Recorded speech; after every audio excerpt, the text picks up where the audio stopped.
இந்தியாவை சுற்றி சைக்கிளில் வருவது அப்படின்ற ஒரு விஷயத்தை நீங்கள் முதல்ல ஆரம்பிக்கிறதுக்கான உண்மையான காரணம் என்னவாக இருக்கிறது? பூமி நாங்கள் அடுத்த ஜெனரேஷனுக்கு புனிதமாக கொடுக்கணும். இந்த பொலித்தீனாலையும் புகையாலையும் இந்த பூமி நிறைய பாதிக்கப்படுகிறது. நிச்சயமாக இனிவார ஜெனரேஷனும் இந்த பூமியை பாதுகாக்கிறதுக்கான விழிப்புணர்வு நடவடிக்கையில் ஈடுபட வேண்டும். இப்படி ஒரு பிரம்மாண்டமான ஒரு பயணத்தை செய்கின்ற போது பலரது கவனங்களும் திசை திரும்பும். அப்போ அந்த இடங்களிலே ஒரு சமூகத்துக்கு பயந்துடக்கூடிய ஒரு கருத்தை சொல்ல வேண்டும். அப்பொழுதுதான் அந்த சமுதாயம் இப்படியெல்லாம் விஷயம் இருக்கிறதா என்று அறிந்து கொள்ளும்ன்றதுக்காக தான் இப்படி ஒரு துணிப்பொருளை இந்த பயணத்தோடு பொருத்தி இருந்தோம். முதலாக இந்த பயணத்தை எங்கே ஆரம்பித்தீர்கள்? சென்னையிலே சென்ட்ரல் ரயில்வே ஸ்டேஷனுக்கு அண்மையில் இருக்கின்ற உயர் நீதிமன்ற வளாகத்திலே போனதுக்கு பிற்பாடு உடல் ரீதியாகவோ மன ரீதியாகவோ ஏதாவது ஒரு நல்ல அனுபவங்கள் கண்டிப்பாக உங்களுக்கு கிடைத்திருக்கும். அப்படிப்பட்ட அனுபவங்கள் இருக்கிறது? தொலைக்காட்சியிலே அங்கே இங்கே பார்த்த இடத்தை நேரடியாக பார்க்கின்றேனே. அப்படி பலதரப்பட்ட சொல்ல முடியாத உணர்வுகளை சந்தித்தேன். இவ்வளவு தூரம் சைக்கிளில் பயணிக்கும் பொழுது கண்டிப்பாக நிறைய விஷயங்கள், அதிலும் குறிப்பாக நிறைய பிரச்சனைகளை எதிர்கொள்ள வேண்டி இருக்கும்.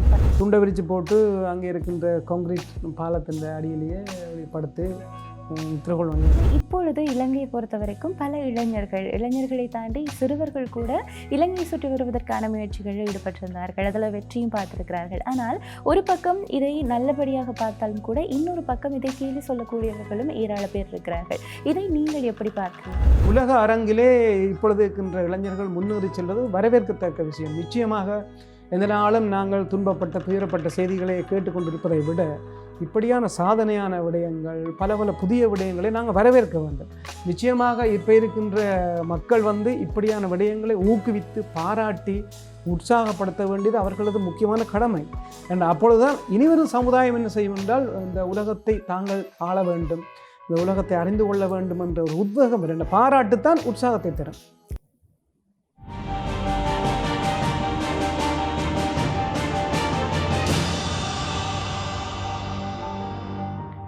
வணக்கம் உறவுகளே, இன்றைய விருந்தினர் பகுதியோடு இணைந்திருக்கிறோம். எப்பொழுதும் இன்றைய விருந்தினர் பகுதியை பொறுத்த வரைக்கும் நாட்டில் இருக்கக்கூடிய ஆளுமைகளோடு பேசுவது வழக்கம். அதே போல இன்றைக்கும் ஒரு ஆளுமையோடு பேச போகின்றோம். பொதுவாக இந்த இலங்கையை சுற்றி நடக்கக்கூடியவர்கள், இலங்கையை சுற்றி சைக்கிள் போகக்கூடியவர்கள் அப்படின்னு சொல்லி இப்பொழுது இருக்கக்கூடிய காலப்பகுதியில் பல்வேறு காரணங்கள்னால் இந்த விஷயங்கள் எல்லாமே ஒரு ட்ரெண்டிங்காக போய் கொண்டிருக்கக்கூடிய இந்த நேரத்தில் சமூக சுற்றுப்புற சூழலை பராமரிப்பதற்காக இந்தியாவை சுற்றி கிட்டத்தட்ட 13,000 கிலோமீட்டர் சைக்கிளில் வந்திருக்கக்கூடிய ஒருவரோடு தான் இன்றைய நாள் பேச போகிறோம். பிரதாபன் தர்மலிங்கம் அவர்களோடு தான் இன்றைய நேர்காணல் போக போகிறது. தொடர்ந்து இணைந்திருங்கள், அவரோடு பேசுவோம். வணக்கம் ஐயா, எப்படி இருக்கிறீங்க? வணக்கம். எப்படி இருக்கீங்க? நல்ல சுகமா இருக்கிறோம். நான் இலங்கை வவுனியாவை சேர்ந்த ஒரு கலைஞனும் சாதனை வீரரும் கூட. கடந்த ஒரு மாதத்துக்கு முன்னாடி தான் இந்தியாவிலிருந்து வந்திருக்கின்றேன். சரி, அதை பற்றின விஷயங்கள் கண்டிப்பாக பேச வேண்டியது. ஆனால் இதை ஆரம்பிக்கும் பொழுது, அதாவது இந்தியாவை சுற்றி சைக்கிளில் வருவது அப்படின்ற ஒரு விஷயத்தை நீங்கள் முதல்ல ஆரம்பிக்கிறதுக்கான உண்மையான காரணம் என்னவாக இருக்கிறது? 2017ஆம் ஆண்டு அப்படி இலங்கையை சைக்கிளில் சுற்றி வந்தோம். கிட்டத்தட்ட 1300 கிலோமீட்டர். அப்படி 60 வயதுக்கு மேற்பட்ட அனைவருக்கும் ஓய்வூதியம் வழங்க வேண்டும் என்ற ஒரு கோரிக்கையை முன்வைத்து இந்த இலங்கை திருநாட்டை சுற்றி வந்தோம். அதுக்கு பிறகு பார்த்தோம், இலங்கை பூராகவும் சுற்றினால் என்ன என்று நண்பர்களோடு பேசிய போது வந்த எண்ணத்திலே 2019 இலங்கை 25 மாவட்டங்களையும் கிட்டத்தட்ட 2180 கிலோமீட்டருக்கு மேலாக கண்டி, நுவரெலியா எல்லா இடமும் சைக்கிளில் பயணித்து இந்த ஒரு சாதனை பயணத்தை செய்திருந்தோம். அதுக்கு பிறகு பார்த்தோம், இலங்கையில் செய்கிறதுக்கு என்ன இருக்குது, அடுத்த கட்டமாக நாங்கள் இந்தியா சென்றால் என்ன அப்படின்னு சொல்லி அந்த அடிப்படையில் 2023ஆம் ஆண்டு தமிழ்நாட்டிலே கிட்டத்தட்ட 3000 கிலோமீட்டர் தூரம் பயணித்து அங்கே இருக்கிற 38 மாவட்டங்களுக்கும் சைக்கிளில் சென்று இந்த பயணத்தை மேற்கொண்டோம். அதுக்கு பிறகு பார்த்தோம், இதை விட கொஞ்சம் பெருசாக செய்தால் என்ன, மக்களின் ஆதரவுகள் கூட கிடைச்சிது. அப்போ தான் இந்த 2024ஆம் ஆண்டு ஜூன் மாதம் 24ஆம் தேதி இந்த சைக்கிள் பயணத்தை சென்னையிலே ஆரம்பித்திருந்தேன்.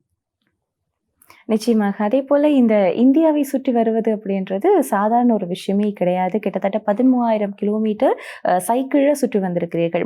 முதலாக இந்த பயணத்தை எங்கே ஆரம்பித்தீர்கள்? அந்த பயணம் சார்ந்திருக்கக்கூடிய விஷயங்கள் சொல்ல முடியுமா? சென்னையிலே சென்ட்ரல் ரயில்வே ஸ்டேஷனுக்கு அண்மையில் இருக்கின்ற உயர் நீதிமன்ற வளாகத்திலே அங்கே இருக்கின்ற பார் கவுன்சில் தலைவர் அமல்ராஜ் சார்ன்னு சொல்லி தமிழ்நாட்டுக்கும் பாண்டிச்சேரிக்கும் அவர் ஒரு உயர் நீதிமன்றத்தில் இருக்கின்ற ஒரு பெரிய அதிகாரி. அவர் முன்னிலையே தான் இந்த பயணத்தை ஆரம்பித்தோம். அங்கே இருக்கின்ற ஊடகவியலாளர் நண்பர்கள் காதர் அண்ணா மற்றும் பூமி அண்ணான்னு சொல்லி அவர்கள் இந்த ஆதரவிலே தான் இந்த பயணத்தை ஆரம்பித்து அங்கிருந்து ஆந்திரா ஊடாக தெலுங்கானா சென்று, தெலுங்கானாவிலிருந்து நாக்பூர்ன்றது பம்பாயில் இருக்கின்ற ஒரு மாநிலத்தோடு சேர்ந்த பகுதி. அங்கே இருந்து பிறகு ஒரிசா மாநிலம், உலகத்திலே என்ன சொல் சூரிய தேவன் ஆலயம் உள்ள ஒரு இடம், அந்த இடத்துக்கு சென்று அங்கே இருந்து கல்கத்தா மிக பிரபல்யமானது. நிறைய விடயங்களுக்கு கலாச்சாரத்துக்கும் சரி எல்லா கல்விக்கும். விவேகானந்தரை பெற்றெடுத்த மண்ணும் கல்கத்தா தான், சுபாஷ் சந்திர போஸ். அப்போ அந்த இடங்களை எல்லாம் தரிசித்து இப்போ சைக்கிளில் சென்றேன். அங்கிருந்து பிறகு சில்லிகுரி என்ற ஒரு இடத்தின் ஊடாக இந்தியாவின் கிழக்கு பக்கமான அசாம் மாநிலம், அருணாச்சல் பிரதேஷ், அதாவது சீனாவின் பார்டருக்கு சென்றபோது உண்மையாக ஆச்சரியமாகவும் இருந்தது. இப்படியெல்லாம் வந்துட்டோமே என்றது ஒரு பரவச நிலை என்று சொல்லலாம். சரியான வெயில் அந்த டைமில். அங்கே இருந்து பிறகு திருப்பி சென்ற பாதை ஊடாகவே திருப்பி சில்லிகுரிக்கு வந்து தான் திருப்பி பீகார் வந்து மிகவும் பிரபல்யமான இடம். அதாவது வந்து புத்தர் வந்து ஞானம் அடைந்த அந்த பௌதிகாயெல்லாம் இருக்கின்றது. அங்கே பட்னான்ற ஒரு பெரிய நகரம் இருக்கின்றது. இந்த இடத்துல தான் அசோகர், சாம்ராட் அசோகர் வந்து ஆட்சி செய்தது பீகார்ன்னு சொல்லி. இப்போ எல்லா இடத்தையும் பார்த்து அங்கே இருந்து வாரணாசி என்று சொல்லப்படுகின்ற காசிக்கு போய் அங்கே கங்கை கரையிலே ஏராளமான பக்தர்களை காண கிடைத்தது. கோயிலுக்கு உள்ளே போய் தரிசிக்க முடியாத அளவுக்கு நிறைய பக்தர் கூட்டம்னு சொல்லலாம். அப்போ அந்த கங்கையிலே போய் முழுகினால் புனிதம் என்று சொன்னார்கள். அதிலையும் போய் நல்ல வடிவாக முழுகிட்டு அங்கே இருந்து அயோத்தி வந்து ராமர் பிறந்த இடம். உண்மையாக அற்புதமாக இருக்குது. இப்போ ஒரு ராமர் கோவிலையும் மிக அற்புதமாக கட்டுறார்கள். பார்க்குறதுக்கு அது சொல்ல முடியாது. ஒரு 25 கிலோமீட்டருக்கு முன்பாகவே அதற்குரிய அலங்காரங்கள், வளைவுகள், சிலைகள் எல்லாம் வைத்து உண்மையாக அற்புதமாக இருந்து பார்க்க. ஆகா, இங்கேருந்து தான் ராமர் இலங்கைக்கு வந்தவரா என்ற ஒரு ஆச்சரியம். ஏன்னா அவ்வளோ தூரம்.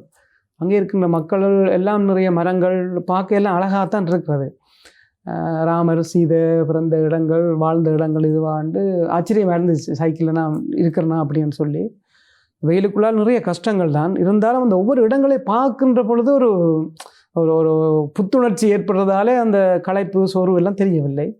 அதே நேரம் முக புத்தகங்கள்லேயும் இலங்கை வெளிநாடுகளில் இருந்தும் நண்பர்கள் தருகின்ற ஆதரவு என்னை தளர்வடைய விடவில்லை. அங்கே இருந்து பிறகு தாஜ்மஹால் உலகத்தின் அதிசயத்தில் ஒன்று. உண்மையாக எனக்கு பார்க்கணும் நிறைய ஆசை, பலர் சொல்லி கேள்விப்பட்டுக்கிறேன்.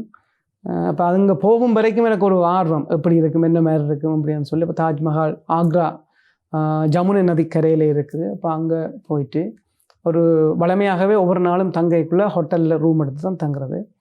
கிட்டத்தட்ட ஒவ்வொரு நாளும் 100-120 கிலோமீட்டர் குறையாமல் சைக்கிள் ஓட வேணும். ஓடினால்தான் இந்த 13,000 கிலோமீட்டரை நான் அந்த எனக்கு கிடைத்த அந்த வீசா காலத்துக்குள்ளேயே 5 மாதத்துக்குள்ளேயே ஓடி முடிக்கலாம். அப்போ அதனால் மழையோ வெயிலோ என்னவா இருந்தாலும் கட்டாயம் ஒவ்வொரு நாளும் 120 கிலோமீட்டர் குறையாமல் ஓடணும்.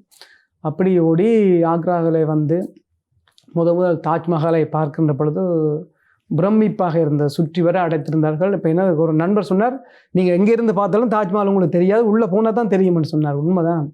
சுற்றி வர பெரிய சிவப்பு கற்களால் கோட்டையெல்லாம் அமைத்திருந்தார்கள், கோபுரங்கள் எல்லாம்.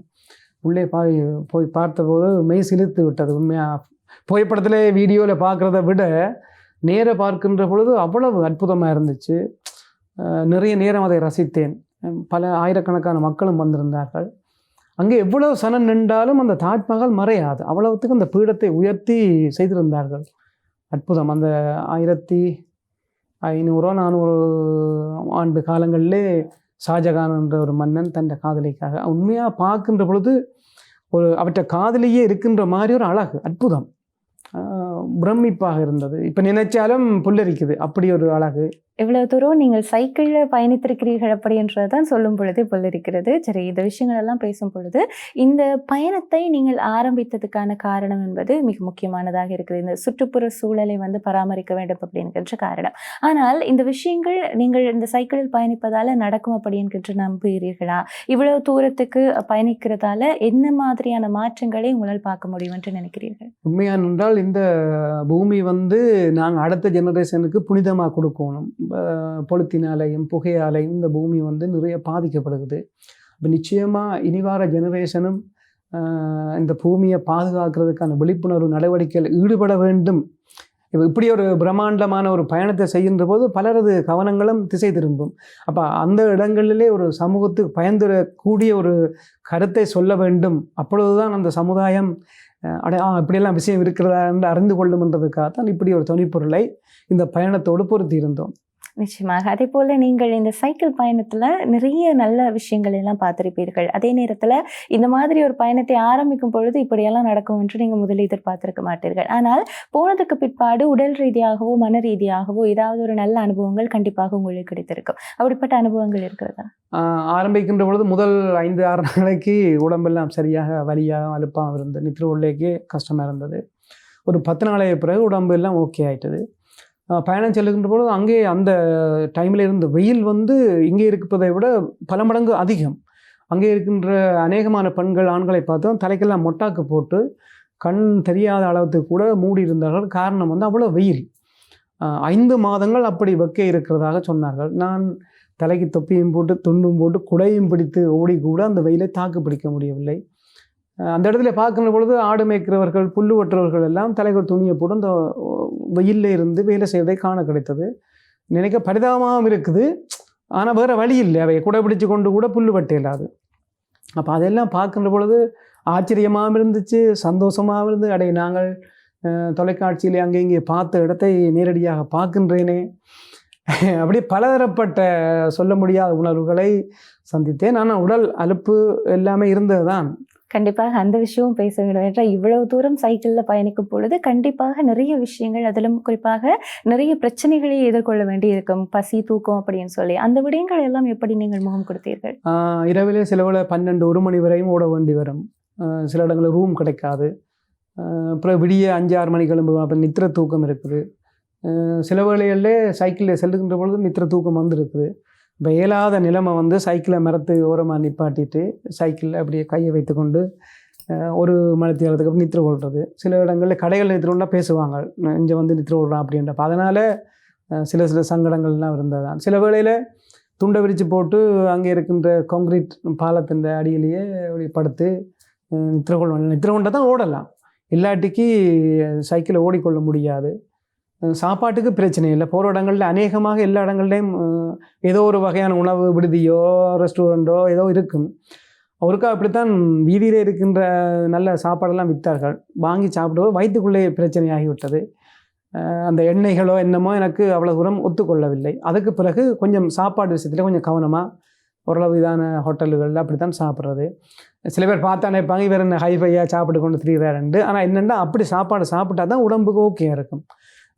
சாதாரண சாப்பாடுகளை வாங்கி சாப்பிட்டால் வயிற்றுக்குள்ளே பிரச்சனைகள், உடலில் பல சிக்கல்கள் அதனால் சரி என்னமோ இதை காசு செலவான பரவாயில்லை அப்படி சாப்பிடுவோம்னு சொல்லி அப்படி சாப்பிட்டு கொண்டு போனது. நிச்சயமாக. அதே போல் இந்தியாவை பொறுத்த வரைக்கும் இந்தியாவை சுற்றி வந்திருக்கக்கூடிய உங்களுக்கு என்ன மாதிரியான வரவேற்புகள் என்பது கிடைக்கப்பெற்றிருக்கிறது? இந்தியாவிலே ஆரம்பிக்கின்ற பொழுதும் வரவேற்பு தான். பிறகு கேரளா வந்தபோது மிகச்சிறந்த வரவேற்பை தந்தார்கள். அதே மாதிரி தமிழ்நாடு வந்தபோது கன்னியாகுமரியிலே கால் வைத்த போது அங்கே இருக்கின்ற அமைப்புகள் ஊடாக நண்பர் சமூக சேவர் குளச்சல் முகமது சபீர்னு சொல்லி அவர் குழுவினர்களும் கன்னியாகுமரியிலே வரவேற்று ஒரு நல்ல சிறப்பான ஒரு வரவேற்பை தந்தார்கள். அதன் பின்னாலே இலங்கையில் இருக்கின்ற வவுனியா தொழில்நுட்ப கல்லூரி ஆசிரியர் கிருஷ்ணகுமார் சார் என்று விரிவுரையாளர், அவற்றை ஏற்பாட்டிலே தமிழ்நாட்டிலே இருக்கின்ற ரோட்டரி கிளப், அந்த ரோட்டரி கிளப்பில் இருக்கிற சம்பத் சார்ன்னு சொல்லி அவர் கவர்னர்னு சொல்லுவார்கள், அவற்றை ஆதரவிலே அங்கே இருக்கின்ற அனைத்து மாவட்டங்கள், நான் செல்லுகின்ற அனைத்து பிரதேசங்களிலேயும் என்னை வரவேற்று உபசரித்து தங்குமிடமெல்லாம் தந்து மிகச்சிறப்பாக ஊடகங்களுக்கும் செய்திகளை அவர்களே வழங்கியிருந்தார்கள். அப்படி ஒரு நல்ல அருமையான வரவேற்பு. இந்த பயணத்துக்கு உண்மையாகவே எனக்கு முழுக்க உதவி செய்தது பூமி அண்ணா சந்திரகுமார்னு சொல்கிறது. அவர் திருப்பூர் பல்லடத்தில் இருக்கின்றார். அவர் ஒரு முன்னாள் ஒரு ஜிஆர் டிவின்ற ஒரு ரிப்போர்ட்டராக இருந்து ஓய்வு பெற்று விட்டார். அப்போ அவருக்கு நிறைய தொடர்புகள் நிறைய அனுபவங்களும் இருந்ததால் இந்த பயணத்துக்கான முழு ஏற்பாடு ஒழுங்குகள் எல்லாவற்றையும் அவர் செய்து வந்தாலே எனக்கு இலகுவாக போய்விட்டது. இல்லாவிட்டால் இந்தியா தேசத்தில் எனக்கு பெரிதாக யாரையும் தெரியாது, எப்படி என்ன மாதிரி செல்றதுலாம் தெரியாது. அவர் தான் சொன்னார், நீங்கள் ஹைவே அண்டியே போங்க, மற்ற இடங்களில் யானை இருக்கும், புலி எல்லாம் இருக்குமெல்லாம் சொன்னதால உள்ளுக்குள்ள ஒரு பயம்தான். இருந்தாலும் இப்படிப்பட்ட ஆலோசனைகள் வழங்கினது அந்த பயணத்துக்கு உதவியாக இருந்தது. கண்டிப்பாக. அதே போல இந்தியாவை பொறுத்த வரைக்கும் இவ்வளவு ஆதரவு உங்களுக்கு கிடைத்திருக்கிறது. ஆனால் இலங்கையை பொறுத்த வரைக்கும் அதே ஆதரவு உங்களுக்கு கிடைத்திருக்கிறதா? அல்லது நீங்கள் எதிர்பார்த்த அளவுக்கு பாராட்டுகள் உங்களுக்கு வந்திருக்கிறதா? இலங்கையை பொறுத்தவரையில் கொஞ்சம் குறைவென்று தான் சொல்ல வேண்டும். அது என்ன காரணம் எனக்கு தெரியவில்லை. சில வேளை இந்தியாவில் இருக்கின்ற பொழுது அங்கே இருக்கின்ற செய்திகள் இங்கே வந்து சேர்றதுக்கு அல்லது ஏதோ ஒரு இதாக இருக்கலாம். ஆனால் இப்போ உங்களை போன்றவர்கள் இந்த விடயத்தை கொண்டு செல்வார்கள் என்ற நம்பிக்கை இருக்கின்றது. கண்டிப்பாக. அதே போல இந்த பயணத்துல உங்களால மறக்கவே முடியாத நபர்கள் அல்லது இந்த பயணத்தின் போது உங்களுக்கு கிடைத்திருக்கக்கூடிய புதுமுகங்கள் யாராவது இருக்கிறார்களா? நிறைய பேர் இருக்கிறார்கள். நான் எப்படியும் இந்த பயணத்தில் 126 நாள்லையும் லட்சக்கணக்கான முகங்களை பார்த்துருக்கின்றேன். ஆயிரக்கணக்கானவர்களோடு பழகி இருக்கின்றேன். முகம் தெரியாதவர்களோடு அவர்கள் இளநீ கூட இலவசமாக தந்திருக்கிறார்கள், சாப்பாடு தந்திருக்கிறார்கள், அப்படி பலர். ஆனால் என்ன, இன்றைக்கு பிறகு நான் இவர்களை சந்திக்க மாட்டேன் என்று பலரை நான் மிஸ் பண்ணி வந்திருக்கின்றேன். ஆனாலும் இப்பொழுதும் தொடர்பில் இருக்கின்ற தமிழ்நாட்டு வாட்ஸ்அப் ஊடாக முகப்புத்தகம் ஊடாக சில நண்பர்கள் இருக்கிறார்கள். பூமி அண்ணா, நாராயணசாமி அண்ணா, இப்படி பலர் நிறைய கஷ்டங்கள்லேயும் தோள் கொடுத்தவர்கள். காதரண்ணான்னு சொல்லி எனக்கு உடனடியாக சில பேர்ட்ட பேர் ஞாபகம் வருதில்லை தான். ஆனால் அவற்றை தொடர்புகள் எல்லாம் இருக்குது. உண்மையாக அப்படி கிடைத்தது இந்த பயணத்துக்கு ஒரு பெரிய பொக்கிஷம் தான் நினைக்கிறேன். கண்டிப்பாக. அதே போல இப்பொழுது இலங்கையை பொறுத்த வரைக்கும் பல இளைஞர்களை தாண்டி சிறுவர்கள் கூட இலங்கையை சுற்றி வருவதற்கான முயற்சிகளில் ஈடுபட்டிருந்தார்கள். அதில் வெற்றியும் பார்த்திருக்கிறார்கள். ஆனால் ஒரு பக்கம் இதை நல்லபடியாக பார்த்தாலும் கூட இன்னொரு பக்கம் இதை கேலி சொல்லக்கூடியவர்களும் ஏராள பேர் இருக்கிறார்கள். இதை நீங்கள் எப்படி பார்க்கிறீர்கள்? உண்மையாக என்றால் இது ஒரு நல்ல அற்புதமான ஒரு விஷயம்.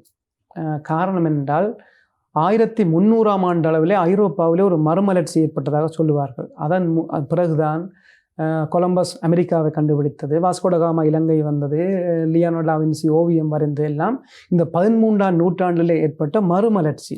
அங்கே ஏற்பட்ட செல்வத்தின் காரணமாகத்தான் அங்கே ஒரு மறுமலர்ச்சி ஏற்பட்டு இன்றைக்கு இருக்கின்ற உலகத்தை சந்திரமண்டலம், வியாழன் வரையும் செவ்வாய் வரையும் சென்று வருவதற்கு அந்த மறுமலர்ச்சி தான் காரணம்.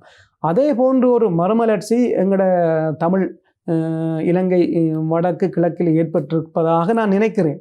ஏனென்றால் இப்பொழுது இருக்கின்றவர்கள் எல்லாம் வெள்ளைக்காரர்களை போன்று பார்த்து தாங்களும் வர வேண்டும் என்ற ஒரு உத்வேகத்தை காண கிடைக்கிறது.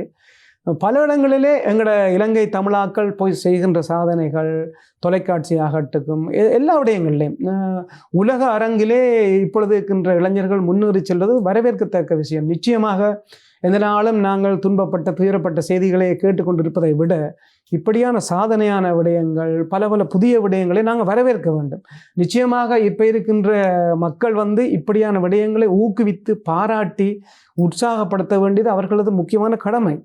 அப்பொழுதுதான் இனிவரும் சமுதாயம் என்ன செய்யும் என்றால், இந்த உலகத்தை தாங்கள் ஆள வேண்டும், இந்த உலகத்தை அறிந்து கொள்ள வேண்டும் என்ற ஒரு உத்வேகம் வரும். பாராட்டுத்தான் உற்சாகத்தை தரும். கண்டிப்பாக. அதே நேரத்தில் இந்த பயணம் ஆரம்பிக்கும் பொழுது பயணத்துக்கான செலவுகள் என்பது கண்டிப்பாக எக்கச்சக்கமாக இருந்திருக்கும். அந்த பொருளாதார ரீதியாக உங்களுக்கான பிரச்சனைகள் வந்திருக்கிறதா? முக்கியமான விஷயம் பொருளாதாரம் தான்.